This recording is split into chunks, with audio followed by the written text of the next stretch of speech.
All right, afternoon, everybody. Let's see here.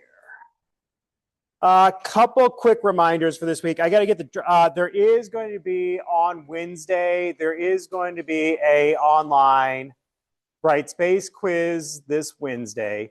There is also going to be a final set of interactive notes due on Friday. I haven't got that Dropbox up on Brightspace, but I'll have that up here shortly. So there will be some interactive notes that are due on Friday. That is actually the last set of interactive notes that is due.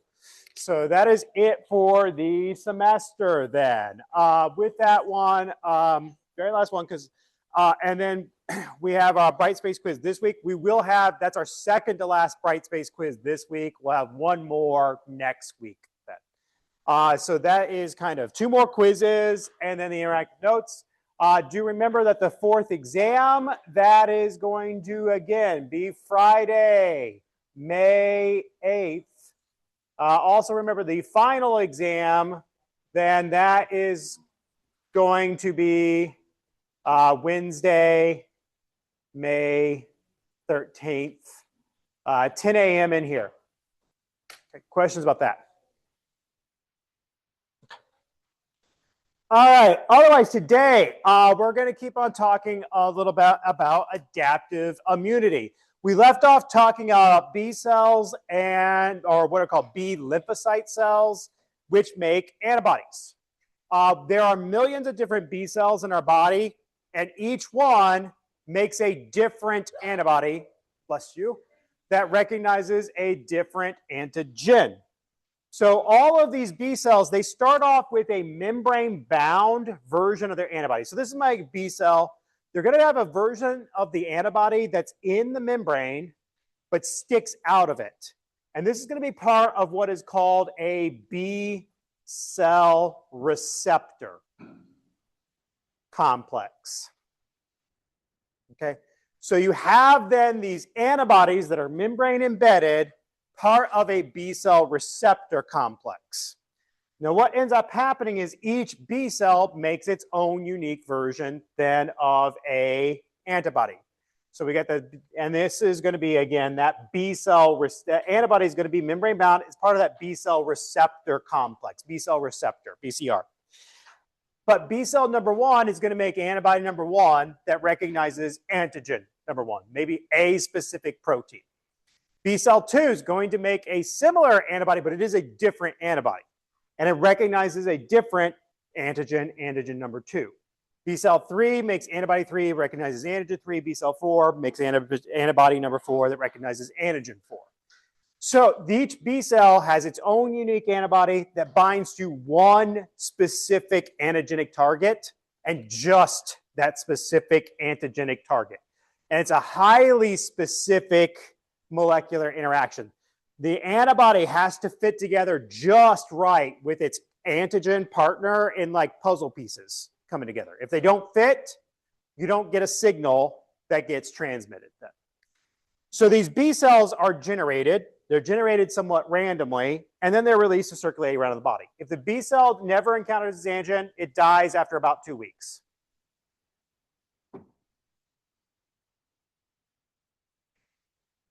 So we might have, for instance, B cell 1, B cell 3, B cell 4. They're making their antibodies, but they never see their antigen, and so they are going to die after 2 weeks. Let's say B cell 2, though, does recognize its antigen. So the pathogen that is carrying antigen 2 has gotten into the body. Well, now that antigen 2 binds to the antibody that recognizes it on B cell number 2 here. This is going to send a signal into the cell. So when that antigen binds to that antibody, it sends a signal through the receptor complex into that B cell, and it activates that B cell. And this is going to cause what is called clonal selection or clonal proliferation. That antigen binding causes rapid proliferation of that activated B cell. The B cell starts going through cell division really quick and makes lots and lots and lots and lots of copies of itself. thousands and thousands of that particular version of a B cell, and just that version, just the version of B cell number 2, what's called that clone of B cell 2, makes many, many, many, many thousands and thousands and thousands of copies of itself. What it also does is it goes through a differentiation process where some of those B cells that are being produced become what are called plasma cells. Some of the B cells that are produced become what are called memory cells. So we've got memory cells, we've got plasma cells. So memory B cells, plasma B cells. The difference is plasma cells secrete out antibodies, and they do so really fast. So those plasma cells, those generate hundreds to thousands of antibodies per second. So they're just churning out the antibodies, and they secrete them out into our blood and lymph and the fluids of our body. So they're just making lots and lots and lots and lots and lots of antibodies and putting those into those. If those antibodies are circulating around our body, anywhere where there's antigen 2 on a pathogen, they're binding to that then. Okay, and they're marking that pathogen for our immune system to try to target and remove them. But these plasma cells have a pretty short lifespan. They are churning out protein antibodies so fast, they kind of burn themselves out. So they're making the antibodies so quick that they are actually making the antibodies at the cost of kind of the lifespan of the cell. So they have a pretty short lifespan of just a few days in many cases. The other thing that's happened, though, is then the memory cells. Memory cells are a small, dormant version of that particular B cell. It's smaller, it's dormant, it's not doing antibody production right away. And in fact, those memory cells can actually persist for up to 30 years in our body. Average lifespan of a memory cell is about 20 to 30 years. Those memory cells go dormant, at least at first. So the memory cells aren't going to function in the first time you see a disease. Well, the very first time you see a disease, these memory cells form. Say you get a disease, you get better. Those memory cells are in your body the entire time. If you ever then get exposed to that same pathogen, that same antigen, a second different time, then this causes the memory cells to rapidly activate. And again, this is responsible for a memory response then. And they rapidly activate. So the pathogen gets to the body, these guys are already getting activated and starting to then, the memory cells will go right back through clonal selection, clonal proliferation, and then differentiation. The memory cells will make many, many copies of themselves, and then they'll differentiate into both plasma cells and more memory cells. So they'll repeat that process, but way faster. An initial encounter of what is called a naive lymphocyte. A naive lymphocyte is one that's never seen its antigen. So it's naive because it's never seen its antigen. This induces what is called a primary response. This is typically about 2 weeks to get a full primary response, and it is relatively weak. All right, so if we look at something like that primary response, the very first time your body sees an antigen, you get an adaptive immune response that takes a couple weeks, and then it's relatively weak. A later contact of a memory cell with antigen, so this sees the antigen some later, second, different time, this is then what is referred to as a secondary response or a memory response, is another way to say that. That secondary response is much more rapid and much more intense. Okay, this is typically going to be 2 to 4 days, for instance, so much faster. And you get way more antibody produced.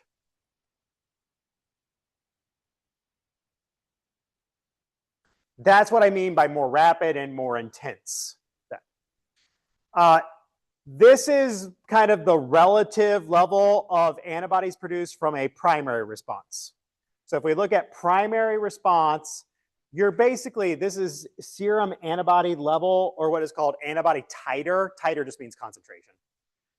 But this is about, you get about this much antibodies produced from this one. Typically, with something then like a secondary response, then instead, you're getting a lot more antibodies produced from a secondary response. Like double to triple the amount of antibodies get made in a memory response. This fights off disease very effectively. Questions about that?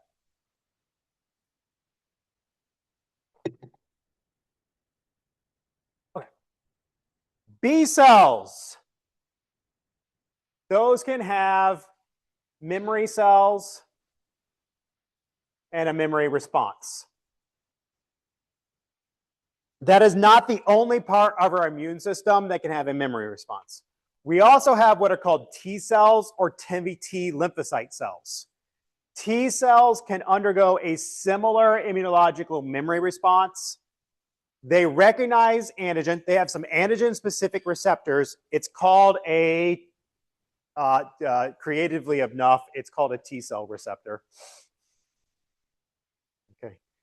It's actually similar in structure to antibodies, but it's not an antibody. But T cells have this T cell receptor. It binds onto antigens.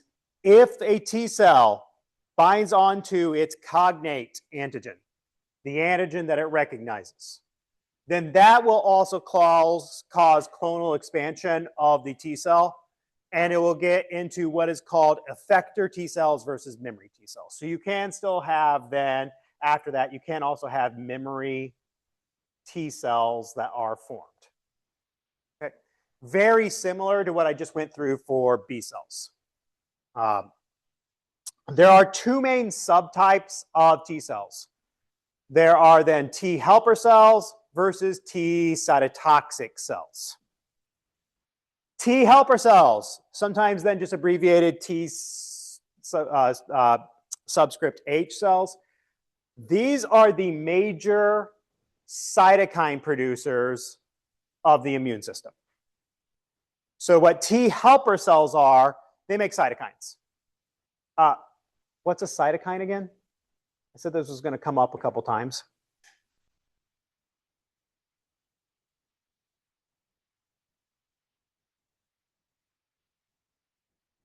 So this is going to come up a couple times.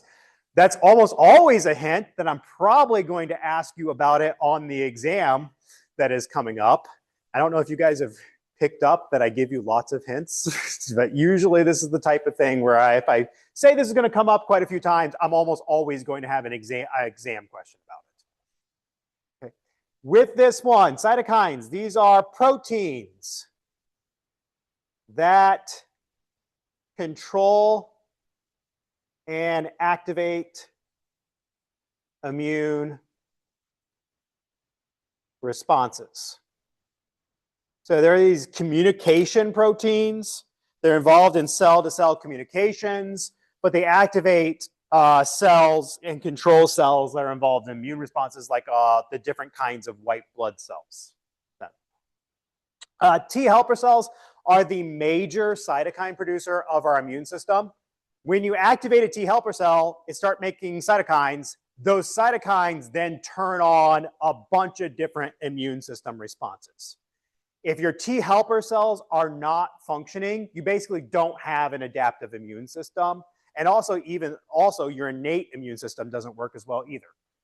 So T helper cell is super important for a proper immune response. Anybody heard of, you guys have all heard of AIDS? Acquired immunodeficiency syndrome. That is caused by HIV, human immunodeficiency virus. But the reason that it causes immunodeficiency is because specifically the HIV virus infects T helper cells. And it actually destroys them. And without the T helper cells, because the HIV is destroying the T helper cells, it means that the patient is not going to have then a functional immune system, and they're going to be immunocompromised as a result. The other main subtype of T cells is then T cytotoxic cells. Their function is to destroy host cells. The function of T cytotoxic cells is actually destroy host cells, destroy the normal cells in your body. But they're targeting virally infected host cells or cancerous host cells. So these T cytotoxic cells, they destroy virally infected or cancerous cells. Once a host cell is infected with a virus, there's not really anything you can do for that host cell. What the T cytotoxic cells do is they come and destroy a virally infected host cell before the viruses have successfully reproduced. So they go around and they kill the host cells, cause damage to our body, but in the end, they're trying to limit further damage to the body if those viruses continue to reproduce them. They're also going to be involved in destroying cancerous cells then. Questions about that?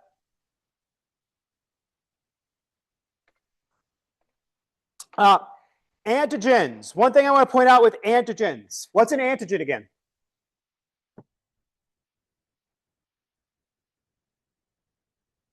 I've been saying that term antigen quite a bit. What's an antigen?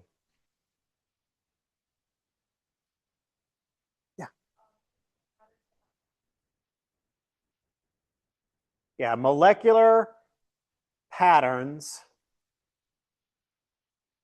on surface of pathogens.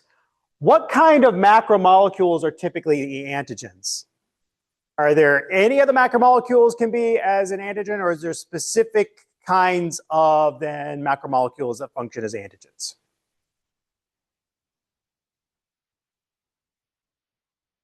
So yeah, we can have protein antigens, or you can have also some polysaccharide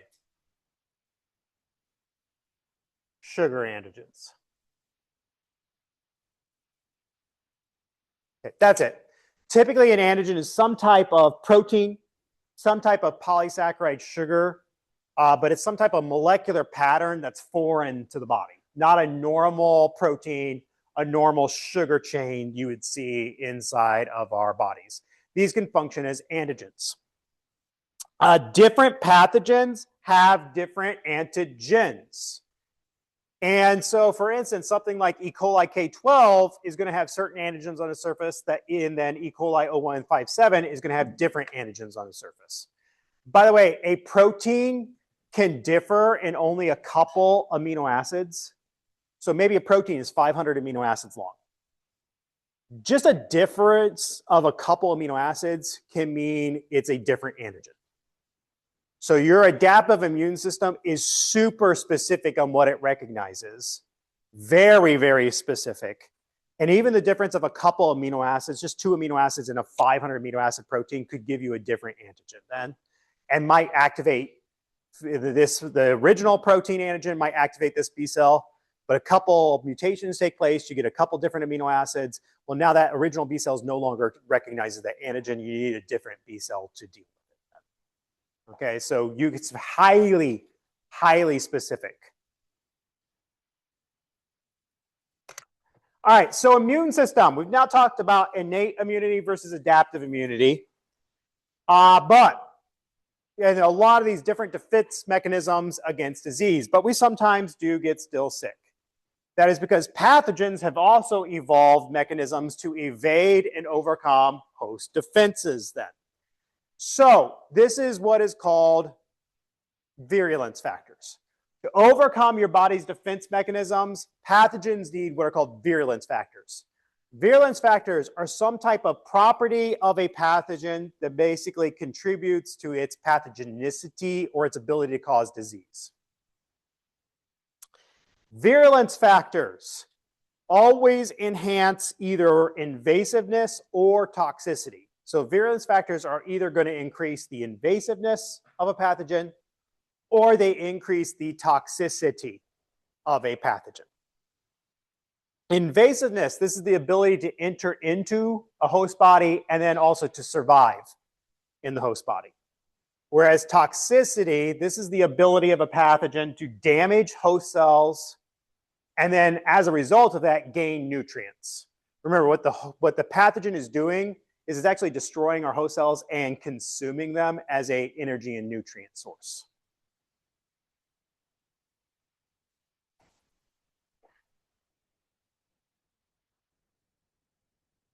Okay, so we're going to talk about some examples of some virulence factors that pathogens have. And I'm just going to give you some select examples. There's a bunch of different examples of virulence factors, way more than we would have time to go through in the class. But I'm also going to talk about those virulence factors as how they overcome defense mechanisms. So this virulence factor will overcome this host defense mechanism type of thing. All right, with this, we're going to skip that. All right, we'll skip that slide. With the virulence factors. Virulence factors, one example of a virulence factor is motility, just being able to move around. This is for a pathogen in what is called tissue tropism, where the pathogen actually can move from one part of the body to another. Say a pathogen makes its way into our upper respiratory tract. But what it really needs to get to is our lungs. Maybe it needs to get to our lungs, and that's where it actually actively causes an infection. If it lands in our upper respiratory tract, it needs a way to move and migrate to its preferred location of the lungs. That's where it's then going to cause disease then. So what motility does is that enhancing more invasiveness or toxicity? Invasiveness, the ability to get into the host body and then also to persist in the host body. So really with motility, this is a virulence factor, but it's enhancing invasiveness of the pathogen, the ability to infect the host. This could be through swarming. So the bacteria could be moving as a group, and this is really good for moving through mucus. Mucus is a sugary, sticky substance, but when the bacteria are moving as a group, they can push their way through it and migrate from one part of the body to another. It could be twitching. Motility, that is particularly good at moving through host systems and across mucous membranes as well. It could be things like endoflagella. What pathogen of interest that we talked about earlier in the semester has endoflagella?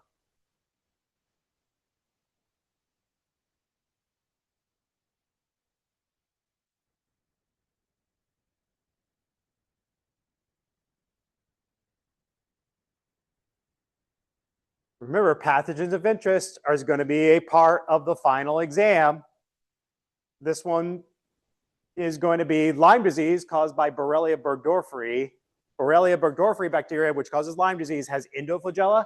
The endoflagella is what gives it its spiral shape, but it also allows it to corkscrew its way and burrow through tissues. That's something we talked about earlier in the semester then as well. So the endoflagella will allow then these to corkscrew and burrow their way between adjacent host cells and move through those. So motility can aid in tropism or migration to target tissues. Another example of a virulence factor is adhesion. Adhesion is just attachment onto host cells or attachment onto host tissues. But remember, we have a lot of, one of our defense mechanisms is I talked about several different examples of flushing mechanisms. Coughing, sneezing, mucus along mucous membranes. These are things that typically are expelled out of the body but can flush pathogens, remove them from our body. So these flushing mechanisms. Adhesion will resist those flushing defense mechanisms because now, instead of being flushed out, the bacteria are attaching onto our cells and attaching onto our surfaces. And then our flushing mechanisms don't remove them from the body. There's different ways that they can do attachment. There's things like pili or adhesins or capsules. Again, pili, these are going to be protein fibers that stick out of the cell surface, but they can anchor onto host cells, anchor onto host tissues, and this will allow then the bacteria to stick and stay in our body. This is particularly good. This is a lot of bacteria that cause respiratory infections, but also GI infections in particular are going to have pili, so they can't be, they're not flushed out of the body, they stay in the body, they colonize the body, and they grow up inside of there, sticking onto host cells the entire time. So pili are pretty common, especially on pathogens that cause respiratory disease or GI tract disease. You guys are all comfortable when I say GI tract, right? Gastrointestinal tract. Okay. Adhesins. This is another way that they can anchor onto cells. Adhesins, these are bacterial proteins that bind to, in particular, sugar patterns on a eukaryotic host cell.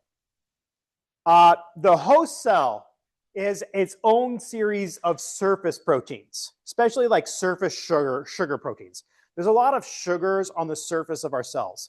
And different sugars have different functions, but for instance, sometimes they're involved in things like cell-to-cell communication. Sometimes there are types of receptors that sense changes in the environment. So these sugars are functional on the host cells. They do a job. But some pathogens have started making molecules that recognize and bind onto those surface sugars, and they allow them to adhese onto this one. So this will allow the pathogen cell, using these adhesins, to bind onto host cells. So they bind to these sugars, and this allows them to stick and stay on there. We also have things like capsule layers, extracellular polysaccharide coats. Remember, EPS, extracellular polysaccharide layers, sugars are sticky. And it allows, if these bacteria are capsulated, it allows them to attach onto and stick to host cell tissues and then host cells. This is going to, again, resist flushing mechanisms. Capsules can do this, but they can also do a lot more. Capsules are also a chemical barrier. So they can protect by things like hydrogen peroxide. They can shield surface antigens from antibodies. Say you have a protein on the surface of my pathogen. Can an antibody find and bind to that? If the bacteria is capsulated, no, the antibody hits the capsule layer and then just kind of bounces off. So it never makes its way to that surface protein, surface antigen, because it's hidden underneath the capsule layer. Okay, so it can shield pathogens from some kinds of antibodies. Also, they can block engulfment by macrophages. What's the name of the process when like a macrophage will engulf a pathogen, bring it in, ingest it, and then digest it? Yeah, phagocytosis. So what we're talking about here is phagocytic barriers here that we talked about last lecture. But a little bacterial cell by itself may get engulfed by a macrophage, no problem whatsoever. But then when you have these APS layers around it, which can be pretty substantial, thick layers of polysaccharide, it makes the cell look bigger. The macrophages has more trouble engulfing it. But also, sometimes those EPS layers allow them to form biofilms. Now you have an aggregate or a group of bacteria stuck together. They're even bigger now, and they're too big for the macrophage, the phagocytic cell, to engulf. So these have capsule layers, EPS layers in general, can really block a number of host defense mechanisms. Another virulence factor is siderophores. Siderophores, we've talked about those previously, briefly, earlier in the semester, but this is an iron harvesting system, sequestration. It basically just is going to iron harvesting system for bacteria. Remember, though, I also talked about lactoferrin. Lactoferrin, remember, this is a host defense mechanism we talked about.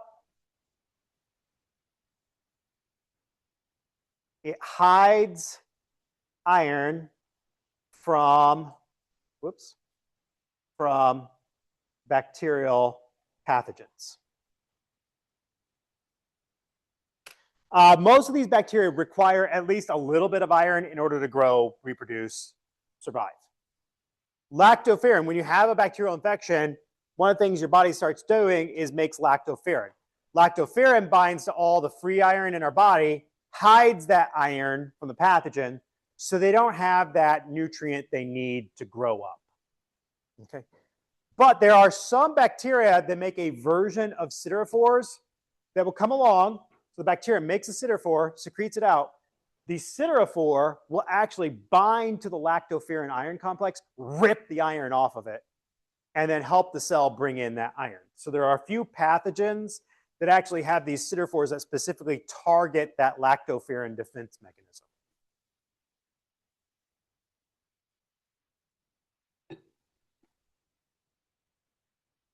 Questions about that? Yeah. Host defense mechanisms that hide iron from bacterial pathogens? Yep.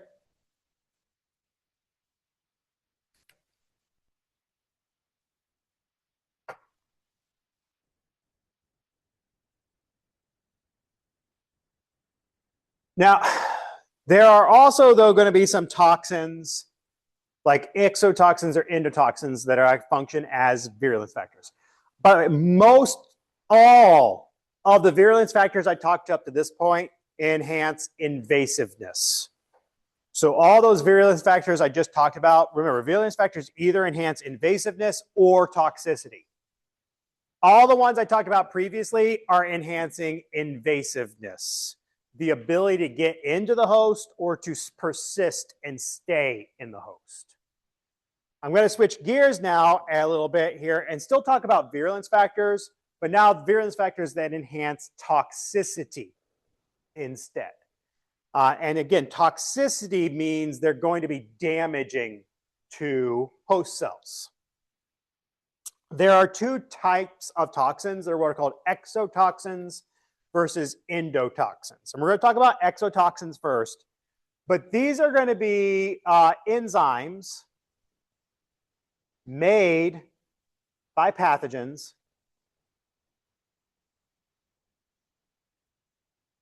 they're then secreted enzymes. They're going to basically, that bacterial cell is going to make these enzymes, it's going to secrete them out, and then those enzymes are going to disrupt host cell structures or host cell processes. We're also going to talk a little bit about endotoxins. These are not secreted enzymes. Endotoxins are not secreted enzymes.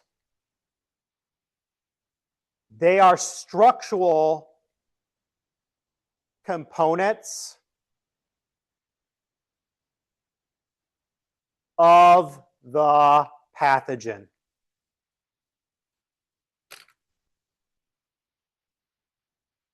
So they're just part of the cellular anatomy, part of the cellular structure of the pathogen cell.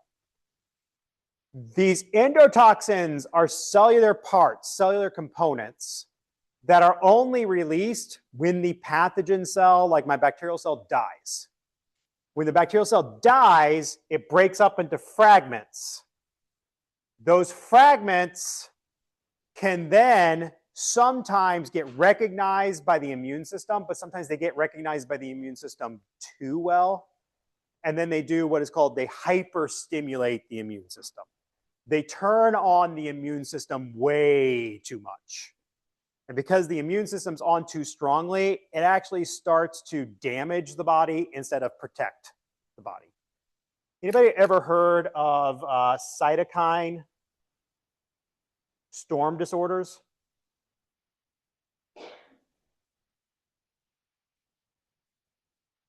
Okay, we're going to talk about this one. These actually cause toxic shock syndrome or septic shock syndrome. Have you guys heard of that term before? Okay, we're going to talk about that when we talk about endotoxins then. Endotoxins do not directly damage the host cell, the host. Endotoxins cause hyperstimulation of the immune system, and then the immune system that is on too strong, that then damages the host. Exotoxins directly damage hosts and host cells. Okay. We're going to go through exotoxins first and then endotoxins and give some examples of these. So examples of exotoxins are things like hemolysin. This is an enzyme. Again, it's an enzyme. It's secreted out by the bacteria. And then what it does is it looks like kind of like this. This is the structure of hemolysin. It's just showing the protein structure of it. The hemolysin in purple here will actually insert into host cell membranes in green here. So this is the phospholipid bilayer of a host cell in green. But it then has a hollow channel to the middle. And if this is the cytoplasm of the host cell, it creates a channel by which all the components of the host cell leaks out. The cytoplasm of the host cell leaks out to the environment, but that also includes things like amino acids and nucleotides and ATP and other things leak out then as well, and then those become nutrient sources for the pathogen. If enough of these then hemolysins insert in the membrane of a host cell, it actually destabilizes the membrane of the host cell and causes it to break open as well. And you get lysis or bursting open of then the host cells. This then is a blood agar plate. This is supposed to be all red throughout, but then you have these bacterial colonies that are growing on it. The bacterial colonies are secreting out the hemolysin enzyme. So the hemolysin enzyme is an enzyme they're making, they secrete out, but it's actually destroying the red blood cells. And where you destroy the red blood cells, you get a halo or a clearing around the bacterial colony, because that's where the hemolysin enzyme is at then. They're secreting it out into the environment around them. And it destroys the red blood cells. As the red blood cells die, you then get that, or get lysed open, you lose the red coloration on the plate. Questions about that?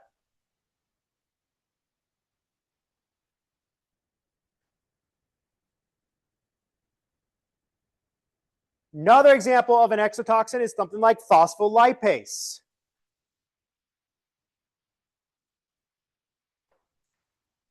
This is where, again, a major barrier, a defense mechanism. Remember, we have a defense mechanism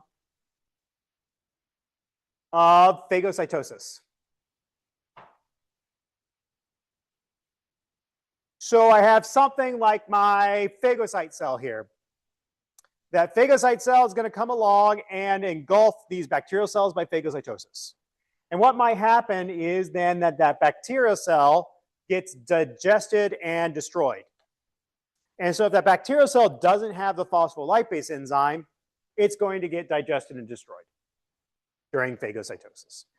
However, if instead I have a bacterial pathogen that can make this enzyme called phospholipase, the phospholipase actually destroys the membrane of that digestive compartment. So the phospholipase comes in, it actually destroys the membrane that surrounds that digestive compartment. It's going to release that pathogen out of what's called a phagosome or an endocytic vesicle. And now the pathogen gets into the host cell's cytoplasm. Now we just have pathogen in the cytoplasm. And they start eating the host cell from the inside out. So the pathogen grows up inside the host cell. It's hidden from the immune system because the immune system can only detect surface molecules on a membrane. So there can be these, but these are all going to be host cell molecules here. So they're not going to be foreign antigens. It's going to be what's called self-antigen instead. And these guys are just hidden from the immune system growing up inside of a host cell the entire time. What this does is allows them to be intracellular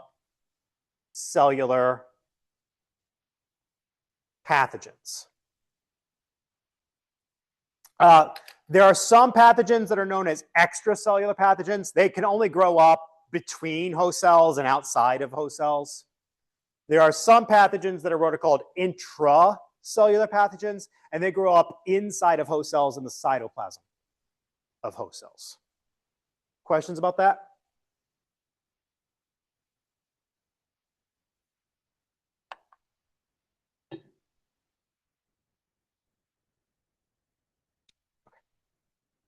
That leads me also to a pathogen of interest for you, which is, I actually meant to change that. Give me a second. I'm going to change that one. I don't know why. I'm so used to working with this in the lab that I forgot to change the name. There we go.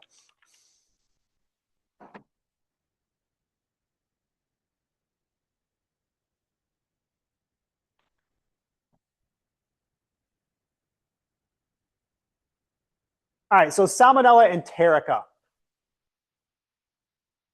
This is a gram-negative bacteria, and it's the most common foodborne illness, and it causes illness called salmonellosis. So salmonellosis is the technical name of the disease caused by these salmonella bacteria. This causes about 1.2 million cases of salmonellosis per year in the US. These end up resulting in about 19,000 hospitalizations on average and about 380 deaths per year on average then as well. Symptoms include diarrhea, fever, vomiting, and abdominal cramps then. And this is going to be a foodborne.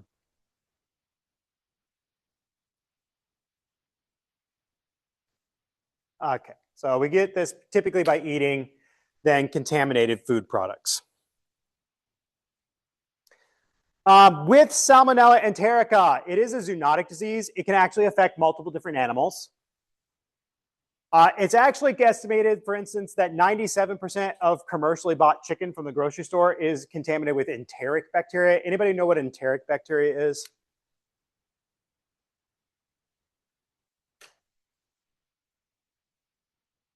No. It's bacteria associated with the digestive tract of animals.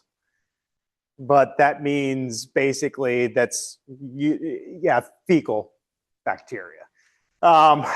It's also estimated that about 14.5% of chicken you buy in the store has salmonella on it. This is why it's very important to kind of cook chicken fully, because that kills off the salmonella. It's also important to then like wash your hands after you're handling raw chicken then as well. Why am I bringing up salmonella right now? This is an intracellular pathogen. That means it grows up inside the cytoplasm of host cells. It actually uses the phospholipase enzyme. So it wants to be phagocytosed by a phagocyte, and then uses the phospholipase enzyme to then escape the phagocytic vesicles, make its way into the cytoplasm of the host cell. Treatment for salmonellosis is you're usually trying to manage the symptoms and just making sure that the patient has plenty of fluids. This is where they're making sure they're drinking plenty of fluids, or in very severe cases, might be IV fluids in a hospitalized patient. Yeah. Can be also raw eggs. Yep. Well, the egg contamination, it's not, typically the inside of an egg is actually sterile. It's actually, though, when you break the egg open, if there's any bacteria on the egg shell, they can also get into the egg itself. So if it's clean on the outside, it's usually, it's almost always safe. The problem is they're not always clean on the outside. And also, the older an egg gets, did you know you don't have to refrigerate eggs in Europe? You have to refrigerate eggs you buy in the US. You do not have to refrigerate eggs you buy in Europe. The eggs in the US go through a washing process, including some bleach, that then removes this like membrane covering around the eggs that usually keeps the eggs sterile, but also makes them more shelf stable. So they lose this waxy membrane layer that's around the eggs in the washing process that the US does. That is to make the eggs cleaner and not likely to do disease. But the problem is it also, because you get rid of this waxy lipid layer around the egg, it also makes them over time more porous. So stuff can actually go through the eggshell and end up contaminating the eggs if they're not refrigerated. You buy eggs in Europe, they still don't wash off, they do not wash off that membrane layer, that waxy lipid layer, which means they are much less porous. Stuff can't get through that, and they are so more shelf stable then. So it depends on the treatment. Technically, the outside of the eggs in the US is cleaner, but they spoil faster.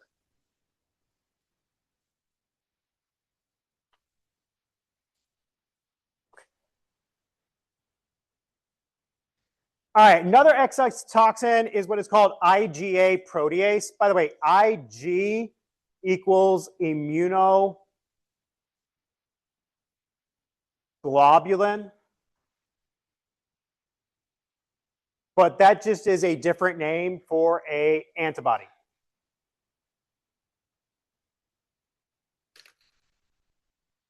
In IgA protease, what's the ASE ending mean? Enzyme. A protease is an enzyme that digests proteins. Antibodies are proteins. So the IgA protease is specifically an enzyme that digests antibody proteins, is what that name refers to. So this is an enzyme that will degrade and destroy antibodies. That then prevents those antibodies from targeting a pathogen. So you might have a pathogen cell here in red. It secretes out my IgA proteases around itself. In yellow, those then destroy any antibodies that come near the pathogen, and then those antibodies can't target the pathogen. Questions about that?